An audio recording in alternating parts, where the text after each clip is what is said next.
Hi friends, आज हम शुरू करेंगे मार्क्सिज्म। सबसे पहले मैं इसके आपकी शॉर्ट समरी दे देती हूँ। जो गरीब और अमीरों के बीच में भेदभाव है उसको एक बहुत ही महान विचारक थे मार्क्स।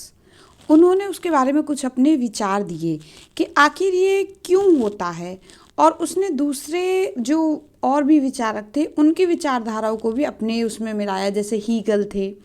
तो उस विचारधारा में उन्होंने अपनी विचारधारा में मिलाकर जो कार्ल मार्क्स ने विचारधारा नई बनाई उसको मार्क्सवाद कहा गया, यानी मार्क्सिज्म कहा गया। ठीक है, तो कार्ल मार्क्स की जो ये मार्क्सिज्म के बारे में मैं आपको थोड़ा सा बहुत अच्छे से समझाने की कोशिश करूँगी कि आपका कोई पॉइंट ऐसा ना रह जाए जिसमें आपको कोई भी परेशानी हो। चलिए शुरू करते हैं, लेट्स गेट स्टार्टेड।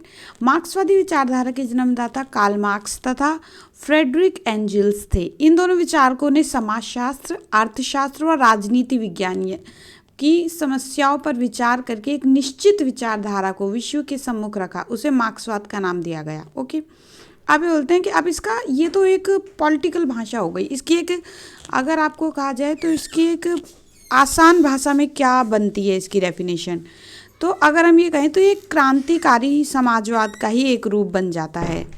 आर्थिक और सामाजिक समानता में विश्वास रखता है। ये कहता है कि इंसान को आर्थिक रूप से यानी कि पैसों के मामले में भी सबको बराबर का हक मिलना चाहिए, और सामाजिक रूप से भी। अब सामाजिक रूप से आप जैसे कह सकते हैं कि बहुत से देखना कि बहुत जगह पर सिर्फ वीआईपी लोगों को जाने की परमिशन होती है, नॉर्मल पर्सन वहाँ नहीं जा सकता। तो इन चीज़ों के खिलाफ थे मार्क्सवाद, कार्ल मार्क्स। ओके, तो वो कहते हैं मार्क्सवाद की उत्पत्ति खुली प्रतियोगिता, स्वतंत्र व्यापार और पूंजीवाद के विरोध के कारण हुई। यानी कि मार्क्सवाद कहता है कि पूंजीवाद को बदलने और सर्वहारा समाज मतलब जहाँ पर सभी को एक ही तरीके के हक मिले, ऐसे समाज को स्थापित करने के लिए उनका ये कहना था कि हिंसा गलत नहीं है। तो एक क्वेश्चन में ये भी आता है, आपके इंग्लिश लिटरेचर में ये क्वेश्चन भी बना था कि क्या मार्क्सवाद जो होता है उसमें हिंसा गलत है या सही है। तो इसके लिए आप अपने दोनों पहलू रख सकते हैं और किस तरीके से।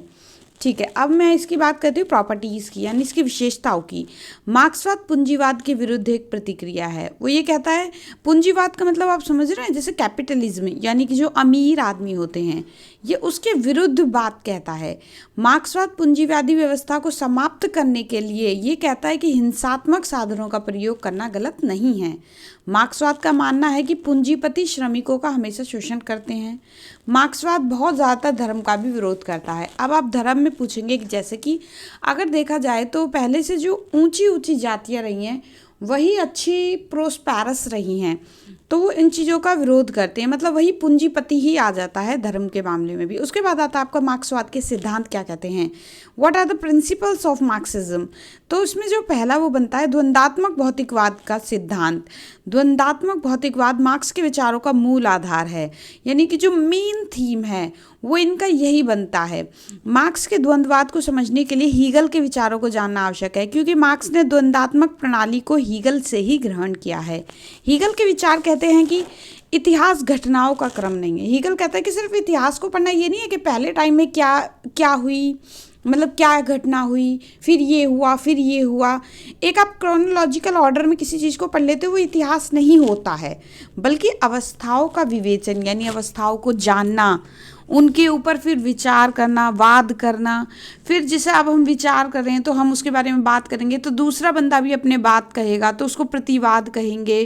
फिर दोनों में जब ये होगा कि नहीं ये गलत है ये सही है, मतलब जिसे हम आम भाषा में तू मैं कहते हैं, तो उसके बाद जो बाद में बातें निकल के आती है, एक विचार निकल के आता है, उसे संवाद कहेंगे। तो हीगल का मानना है कि विचार जब आपकी मूल अवस्था में होता है तो वाद कहलाता है। कुछ समय बीतने पर उस विचार का विरोध उत्पन्न होने लगता है तो वो प्रतिवाद का रूप ले लेता है। और जब दोनों में संघर्ष होता है कि नहीं इसमें ये बुराई है, ये अच्छाई है, ये सही है, ये गलत है, तो वो संवाद का रूप भी ले लेता है। फिर से द्वंद्व के माध्यम से संवाद आगे चलकर वाद का रूप लेता है, फिर पुनः इसका प्रतिवाद होता है, फिर संवाद का रूप धारण कर लेता है, और ये क्रम चलता रहता है, यानी कि वाद प्रतिवाद संवाद, फिर दोबारा से वाद प्रतिवाद संवाद, और अंत में सत्य की प्राप्ति होती है। तो मार्क्स ने हीगल के द्वंद्ववाद को तो स्वीकार किया। उन्होंने कहा ये बिल्कुल सही है कि वाद प्रतिवाद संवाद और दैन सत्य, ये बिल्कुल सही है, लेकिन उसके विचारों को उसने नहीं माना। उन्होंने ये कहा था हीगल संसार को नियामक तथा विश्व आत्मा मानते। हीगल ये कहते हैं कि जो भी होता है ना, ये पूरा हमारे अंदर एक आत्मा होती है जो विश्व से जुड़ के विश्व आत्मा बन जाती है और उसी के ऊपर ये संसार चलता रहता है। चाहे वाद हो रहा है, चाहे प्रतिवाद हो रहा है, चाहे संवाद हो रहा है, ये सब चीज़ें हमारी आत्मा के अंदर की आवाज़ ही होती है और हमारी आत्मा ही इसको क्या करती है, यानी गॉड है जो इसको मतलब कंट्रोल करते हैं। वहीं मार्क्स संसार को भौतिकवाद के रूप में मानते हैं। वो कहते हैं कि मैं इस विचार को नहीं मानता। मार्क्स का मानना है कि विचार मानव के दिमाग में तभी आते हैं जब उसे कोई चीज़ पसंद आती है। चीज़ों के ना मिलने पर दिमाग में उसे पाने का द्वंद्व चलने लगता है, तो संसार इस भौतिक पदार्थ का आधार ही है। वो कहता है कि जब कोई चीज़ ही इंसान को नहीं पानी होगी तो वो क्यों विचार लाएगा मन में। जैसे कि एक सन्यासी को आप ले लें तो आप उसको देखेंगे वो ज़्यादा कुछ चीज़ों के पीछे नहीं भागते हैं। वो ऐसे नहीं कहते हमें ये चाहिए, वो कहते हैं हमारे खाने के लिए एक टाइम की रोटी ज़रूरी है, वो खाते हैं, उसके बाद वो संसार से कोई मतलब नहीं रखते। और देखिए उनके पास लड़ाई का कोई रीज़न नहीं होता। तो यही चीज़ कहते हैं मार्क्स कि अगर संसार में लड़ाई की जड़ देखी जाए या वाद देखा जाए, प्रतिवाद देखा जाए, संवाद देखा जाए, तो वो भौतिक पदार्थों को लेकर ही तो हैं। जब इंसानों को चीज़ें मिलने लगती हैं तो उनका विकास होने लगता है। और इसलिए मार्क्स ने कहा कि भौतिक चीज़ें पूंजीपति यानी अमीर इंसान आसानी से प्राप्त कर लेते हैं और गरीबों के लिए उन्हें पाना मुश्किल हो जाता है, और फिर अमीर गरीबों का शोषण करता है, फिर दोनों में संघर्ष होता है, फिर सर्वहारा वर्ग का अधिनायक वाद स्थापित हो जाता है। वाद के बाद फिर प्रतिवाद होते हैं, फिर संवाद होते हैं। यानी कि मार्क्स ये कहते थे, कार्ल मार्क्स के जैसे जैसे इंसान की प्रगति बढ़ती है तो वैसे वैसे ही वो भौतिक चीज़ों का अपनी ज़रूरत मानने लगता है। तो ये था एक सिंपल भाषा में मैंने कोशिश की आपके लिए मार्क्सिज्म को इंग्लिश की हिंदी समझाने की। और मैं आपको बताती हूँ इंग्लिश लिटरेचर और कोई भी पोइम पोइट्री किसी भी क्लास से रिलेटेड हो, पूरे ग्रेजुएट लेवल तक की, तो आप नीचे कमेंट बॉक्स में लिख सकते हैं, उसका आपको मिल जाएगा।